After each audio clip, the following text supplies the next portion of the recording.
Back again for number 3 today. 3,790 days until I'm 40. And I'm going to just start with this reel I came across that's helped me just get started again today. Hold on. In theory, consistency sounds like discipline and determination, strong and unwavering. But in practice, consistency is about being adaptable. When time is tight, shrink the task. When energy is low, do the simpler version. It's not about being rigid. It's about ways to keep showing up no matter what. Your habits don't have to be fixed. They should evolve with your day. The key is not in doing the same thing over and over, but in never stopping, even when life gets in the way. Each step forward, no matter how small, keeps you on track. Adaptability isn't the opposite of consistency. It's the very heart of it. Consistency is the art of staying the course, no matter the obstacles. Consistency is a challenge we all face. That and something else actually came up. And I don't know, the music kind of got in the way of what he was saying a little bit. But yeah, another one, some Obama recording. And he's like, at every level of organization, at the highest levels, even there's the smart people and just people who don't really know what they're doing, and they're there and they act like they're they act pretend, or just they know that they belong there in their representation, and people give them the confidence to be there, and they just own it. And it's funny because I was just like, I just saw in my previous recording of like the 48 megabyte RAM video of like, there's just a part of me that's like, ooh, do I share about this? Like, I don't know, there's something there. And it's somewhere between like valuing your privacy and also just societal expectations of like oversharing or cringing. Um, but really, I think for me at least, and that was just owning it, just owning, hey, this is really cool. I really like it. I wish this for all of you. You should know about it. Like that's the kind of approach. And it's funny because I've got to tie this back to like growing up. We were part of like my dad would really take me to Tabligh Jamaat. Like this was it's a group of Muslims that um, proselytizing is the wrong word, but they would go and remind other Muslims to kind of come to the mosque and pray and stuff. And um, they were very pro like calling people to Islam. And there was always something there about like just share the message. They don't need to accept it, but that you said it or shared it is important, because then they um because you have something that you want everybody else to have, and that's where it should come from. And I think that's also the core of sales. And that's something that actually is very important that I realized in the fintech business. And this one I wrote down. See if I can pull this out. um Maybe. Yes. The fintech business is all about acquiring leads for people who have capital, because they don't have time to go and acquire leads, and you just have to be a really good lead acquisition engine. And in many ways, fintech businesses, got to fake it till they make it, or like set up the funds and set up the structures to make that possible.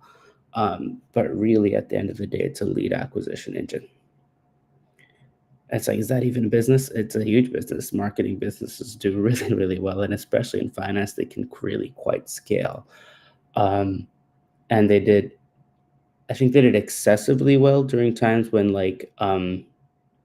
money was cheap, rates were low. Um, and then afterwards, money dried up, so people are like, well, fintech's dead.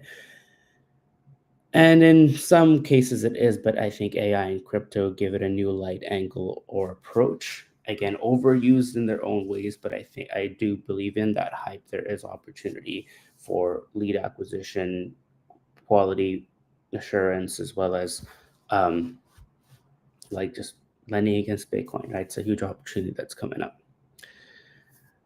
Um, so yeah, back to that. I somehow kind of think that if I limit my own joys and don't play the games that I like or get the things that I like, it'll be better. Like I can focus more on what really matters. But you know what really matters is what sparks joy. Again, another reel today. Again, I don't hence the topic, reels on fire. It's like if it sparks joy, and let me see if I can quickly find it. Hold on, need to find it. Da, da, da, da, da. Uh-huh. My Yeah. question is, can you tell me like everything I need to know? Yes, I can. This And guy, I've already I actually come said across it. this guy. Everything you need to know is this. Truly, this. Whatever options are available to you at any given moment, choose the one that contains more excitement than any other, even if it's just a little bit more. Act on it to the best of your ability, taking it as far as you can until you can take it no further. Do this with integrity. Do this with absolutely no assumption, no insistence on what the outcome ought to be or how it should look or how you should get there whatsoever. When you do that, 3-part formula, act on your highest excitement to the best of your ability with no insistence on the outcome, you open up and activate the kit, the toolkit of excitement. The toolkit contains everything you need to be supported in life in whatever form it needs to come in, the driving engine that moves you through life, the organizing principle of synchronicity that allows you to do what you need to do when you need to do it in perfect timing, in perfect order.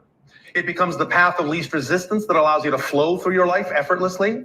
It becomes the path that connects you to all other expressions of your excitement, even if they don't look like they're connected on the surface. It's the excitement that tells you that they are. And it becomes the reflective mirror that reveals to you anything within your consciousness that might be out of alignment with that excitement, so that you can identify those definitions that don't work for you and let them go and add their energy to your excitement and continue to expand. And then any circumstance whatsoever, any situation whatsoever that arises from those actions, no matter how it looks, if you give it a positive meaning, you will only get a positive and beneficial effect, regardless of how the situation may have originated, regardless of anyone else's opinion or experience in that situation. There you go. So, I mean, I know this, and conceptually know it. Kind of practiced it before. Didn't really I kind of felt it. I know the experience of it, but never had the conviction to like really follow through on it. Like of just picking what I really enjoy, just doing it. Although I don't know, externally I have been told that that's what I already do. So, you know what? Knowing what you do is, in a way, is good. And then there was another one about like how your gifts are analogies, right? But hey, we all think in stories. But a tree gives fruit, not for itself, but for the people passing by. And it's like the gift and joy that we create or bring to the world tend to be in our giving and serving of others. And apparently, there is real literature that, like academic study or data that confirms or shows that there's like a 1.6x ratio of sorts for people who do philanthropy or charity or give money or give things to others. They tend to multiply their wealth by, again, I don't know if it's like a 60% increase or a 160% increase. Something gets lost in the percentages and the multiples, but there is a real return on charity. It's hidden, it's subtle, but there is a true return on charity.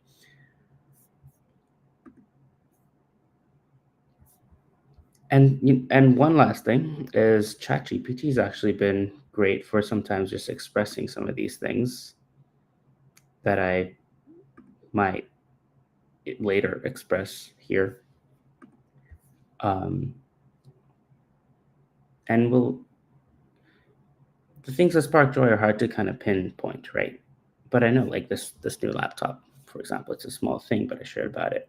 I've actually been looking at getting my BMW M340i back as well, and renting that out to cover its expenses. But just the driving experience of that has been amazing. I went out to the dealership today.